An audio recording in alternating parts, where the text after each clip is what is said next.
और इस वक्त फोन लाइन पर जुड़े हुए हैं ब्रिगेडियर एमएस शेखावत जी। एमएस शेखावत जी, पत्रिका टीवी पर आपका स्वागत है। और आपने भी अभी कुछ देर पहले ये बड़ी खबर जाहिर सी बात है सुनी होगी और टेलीविजन पर देखी भी होगी। आपका रिएक्शन जानना चाहते हैं जब आपको ये खबर मालूम चली, इस तरह का हेलीकॉप्टर जिसमें सीडीएस सवार थे ये दुर्घटनाग्रस्त हुआ है, क्या कहना चाहेंगे? सबसे पहले तो ये बहुत ही दर्दनाक खबर है। ऐसा जनरली होता नहीं है जी। और ये हमारे इतिहास में शायद पहली बार ऐसा हुआ है कि कितने सीनियर रैंक के ऑफिसर के साथ में ये क्रैश हो गया है। ये जो हेलीकॉप्टर है जी, ये डबल इंजन हेलीकॉप्टर होता है और बहुत ही रगड माना जाता है। रशियन मेड है। हिस्ट्री में ये दूसरा चांस है जब ऐसा क्रैश हुआ है। आपको शायद याद होगा कि जब ये बालाकोट इंसिडेंट हुआ था जी, श्रीनगर एयरफील्ड पे एक मिस्टेकन आइडेंटिटी की वजह से यही हेलीकॉप्टर था, ऐसा ही Mi-17 V5 जी, जो क्रैश हुआ था। और उसके बाद में ये दूसरा ऐसा हादसा है जो कि हेलीकॉप्टर क्रैश हुआ है। अदरवाइज ये सबसे ज्यादा डिपेंडेबल जी और मीडियम लेवल का जी। शेखावत जी, आपको कुछ देर के लिए होल्ड करना चाहूंगा। आप बने रहिए फोन लाइन पर। एक बड़ी खबर से दर्शकों को अपडेट करा देते हैं। इस दुर्घटना से जुड़ी हुई एक बड़ी अपडेट आ रही है। सीडीएस बिपिन रावत की पत्नी इस दुर्घटनाग्रस्त विमान में बचाई नहीं जा सकी है, उनका निधन हो गया है।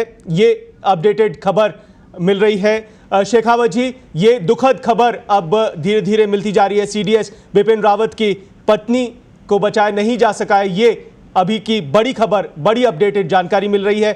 किस तरह से इस दुखद हादसे को देख सकते हैं? एक के बाद एक इस तरह से दुखद खबर आ रही है इस हादसे से जुड़ी हुई। ये पहले चीफ ऑफ डिफेंस स्टाफ थे इंडिया में और अभी अगले ही महीने में 2 साल पूरा करने जा रहे थे। ये शायद हिस्ट्री होगी, ऐसा इंसिडेंट हुआ है। लेकिन अभी जो न्यूज चल रही है, मेरे ख्याल से जनरल साहब को बचा लिया गया है और वो जो है हॉस्पिटल में एडमिट है जी। तो मेरा ऐसा मानना है, ऐसी भगवान से प्रार्थना है कि शायद हमारे सीडीएस साहब बच जाएंगे। जी। और शेखावत जी, ये तो दुखद खबर आ ही रही है, लेकिन जिस तरह से ये हादसा हुआ है, हेलीकॉप्टर क्रैश हुआ है, आपने बताया कि काफ़ी सुरक्षित ये हेलीकॉप्टर माना जाता है, अत्याधुनिक हेलीकॉप्टर है। लेकिन अभी जो खबर मिल रही है, प्रारंभिक तौर पर बताया जा रहा है कि मौसम खराब था, मौसम खराब होने की वजह से ये दुर्घटनाग्रस्त हुआ है। क्या मानकर चल सकते हैं मौसम खराबी का ये जो कारण बताया जा रहा है वो कितना सही मान सकते हैं उसे?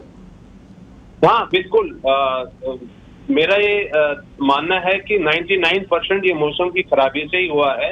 वहां का अगर आप टेरेन देखो, क्लाइमेट देखो, वेदर कंडीशन देखो, तो उस इलाके में मौसम बहुत जल्दी बदलता है। ज्यादातर टाइम पे क्लाउड्स रहते हैं, छोटे हिल स्टेशन है और बहुत ज्यादा जंगल है।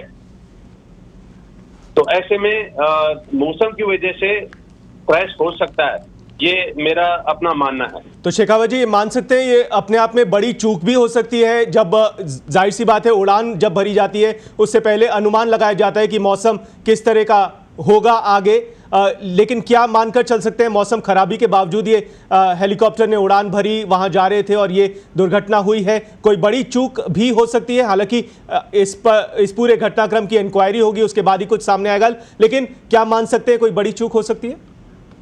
नहीं, जो इंक्वायरी होगी उससे पता चलेगा। लेकिन मुझे ऐसा लगता है कि इतने सीनियर लेवल पे बहुत ज्यादा चेक्स एंड बैलेंसेज होते हैं, सेट प्रोटोकॉल्स होते हैं, सेट ड्रिल्स होती हैं। ऐसा चूक होना नेक्स्ट टू नामुमकिन है। जी। और शेखावत जी, ये कह सकते हैं कि जनरली बिपिन रावत इसी हेलीकॉप्टर से सवार होकर जहां पर भी जाते थे वो इसी हेलीकॉप्टर से जाते थे जो MI-17V5 हेलीकॉप्टर बताया जा रहा है? हाँ, वो कंफर्म है। सीनियर लेवल ऑफिसर्स के लिए MI-17V5 चॉपर ही होते हैं और बहुत ही डिपेंडेबल है। जैसे मैंने आपको पहले भी कहा है कि ऐसा इंडिया की हिस्ट्री में ये सेकंड क्रैश हुआ है। पहला जो मिस्टेकन आइडेंटिटी था बालाकोट जो इंसिडेंट था उस टाइम पे श्रीनगर एयरफील्ड पे, और ये दूसरा है। जी, और शेखावत जी, आप रक्षा विशेषज्ञ हैं, आप इन तमाम परिस्थितियों को जानते हैं। इस ऐसे दर्दनाक हादसे से अब क्या कुछ सबक लिया जा सकता है? इस बारे में कुछ कह सकते हैं कि ऐसे हादसे और आगे आने वाले दिनों में ना हो, इस तरह के दर्दनाक हादसे ना हो? क्या कुछ एहतियात के तौर पर कदम उठाए जाने चाहिए? हाँ, जरूर। ये जो इंक्वायरी होगी इसमें जो पता चलेगा कि किस वजह से ऐसा हुआ है, और उसके बाद में जो भी सजेशन आएंगे, रेमेडियल मेजर्स लेने होंगे, वो पक्का लिए जाएंगे। जी, शुक्रिया ब्रिगेडियर MS शेखावत जी, रक्षा विशेषज्ञ। आप हमारे साथ जुड़े, आपने अलग अलग पहलुओं में बातचीत की और अपनी बात रखी है, तो आप